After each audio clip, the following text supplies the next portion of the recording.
quite nice, isn't it? My lock screen, whatever you call it. I'm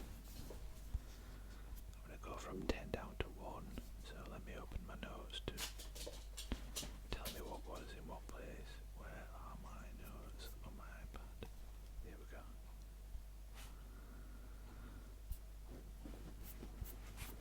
Right, so yeah, number 10 is an Audible book. Well, it's a book, but I listen to it on Audible, called Managing Expectations by Mini Driver. So I'll just show you the book on here.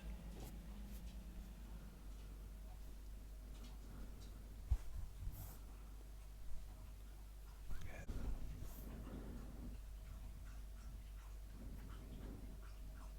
Rated 4.7 on Audible, and I bought, although I've always liked Mini Driver, I only really bought this because it was on offer with another book that is in the top 10. Who knew she was such a good writer? The splendid narration is less of a surprise given she's an established Oscar-nominated actress, but the first few chapters, her being brought up as the product of an ill-fated affair, are especially engaging.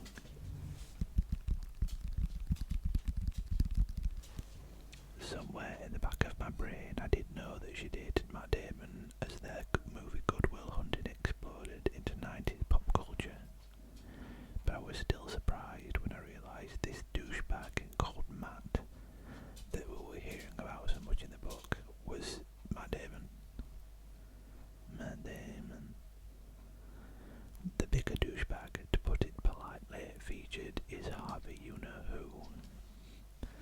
He's the book's mascot for 90s sexism, and although we don't hear anything we wouldn't expect now, it still makes your skin crawl.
nephew described it as fairy porn,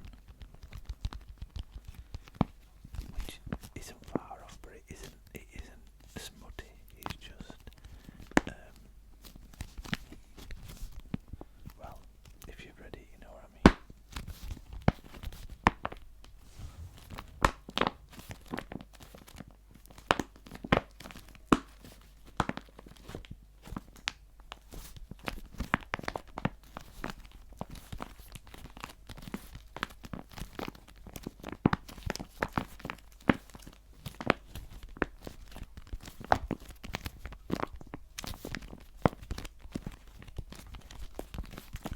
So it's about fairies basically. I've put Vaseline on again. I've not been dribbling.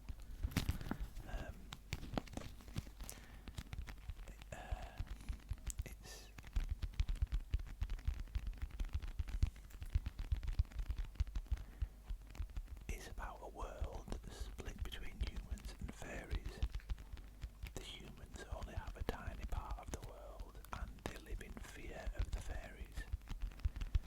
One of the main lady, the main girl, Farah, she gets all of a sudden kidnapped by, oh no, she kills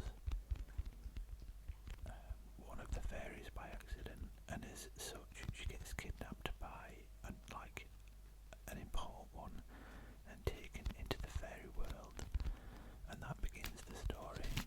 But it lasts, I think there's 5 books and there's going to be more, but this one, the second one, turned it around completely. Like the first one was decent, like it was a good read. It was in the book club we've got at work.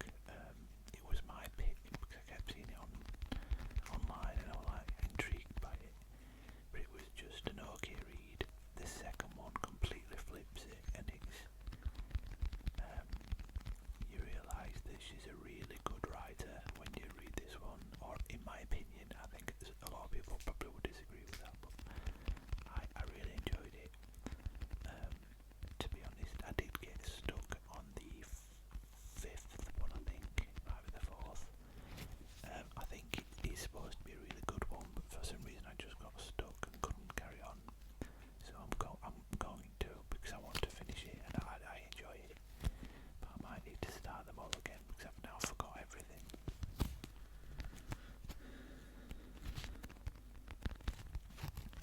So this one's number 9. A Court of Mist and Fury. People will refer to the series as ACOTAR, ACOTAR, which stands for A Court of Thorns and Ruin.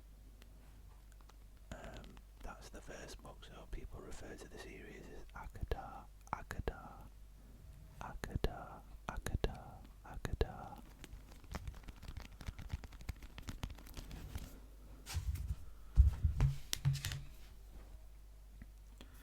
So number 8 is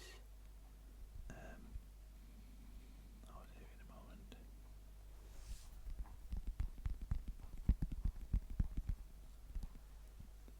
A book called My Sister, the Serial Killer. Now this one, I didn't actually listen on Audible. I didn't actually listen to this one on Audible. I listened to it on the Libby app. The Libby app. And if you've never heard of Libby, I would highly recommend it if you enjoy audiobooks.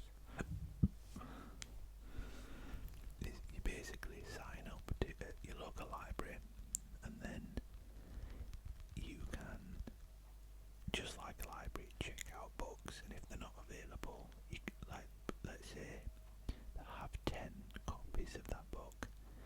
It might say all 10 have been checked out, but in 2 weeks' time, one of them will be due back in, so you can reserve that.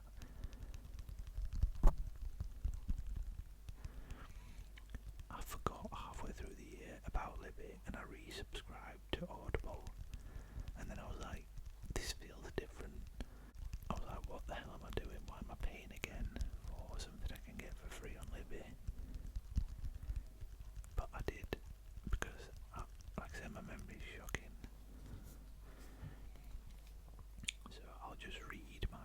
for My Sister the Serial Killer. So I put, even though the story opens with quite a belter, spoiler, no, I'll not say the spoiler, it kicked in for me when we learned more about the sisters and their dynamic. My Sister the Serial Killer is one part comedy crime caper, one part love triangle, and then 2 parts family saga. And like I always say, I'm into the family dynamic stuff.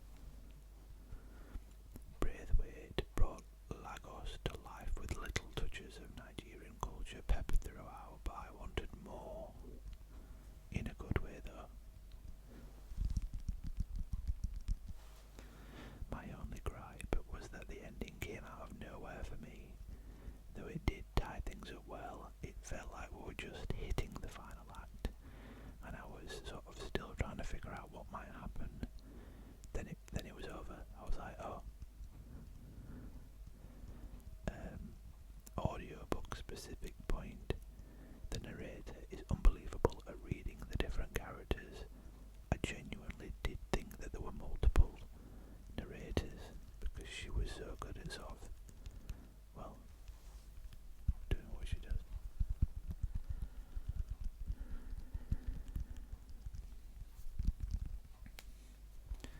Like I said though, these books aren't from 2025, they're just what I read in 2025. I think that was about 8 years old. So then at number 7, that's also an Audible one. This was something that I kept seeing everywhere on TikTok and the like. It just made me intrigued. Semi-well-adjusted, despite literally everything, by Alison Stoner. You probably have seen something advertising this because, like I say, it was everywhere for a couple of months. I'll read the review because I'm pretty sure most of my thoughts about this went into the review. Who do I think I am writing reviews? On Goodreads, not like, you know. Okay, I gave this 80 out of 100. And I wrote, in my late teens and early 20s, I was a massive fan of the step-up movies. During these years of peak hedonism/delusion, I like to think I could street dance in the clubs. I definitely couldn't, but I loved everything street dance nonetheless. While she wasn't one of the leads and only appeared in 3 of the 5 movies, Alison Stoner was one of the standouts of the series in my opinion. Since the last movie premiered in 2014, I haven't really heard much from Alison until she recently started popping up all over the internet promoting this memoir.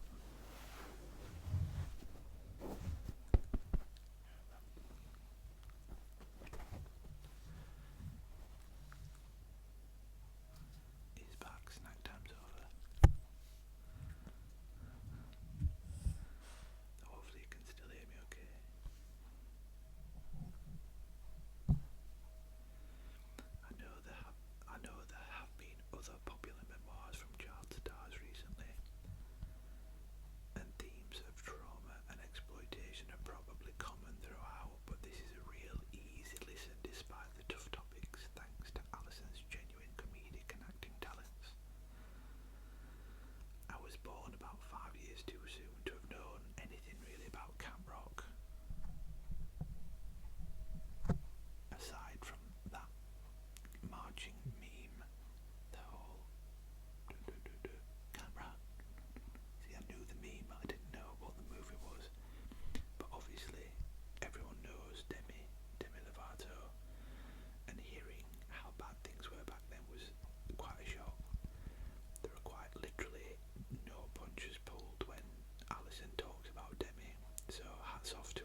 really, really like Alison Stoner. I like her vibe. It's sad to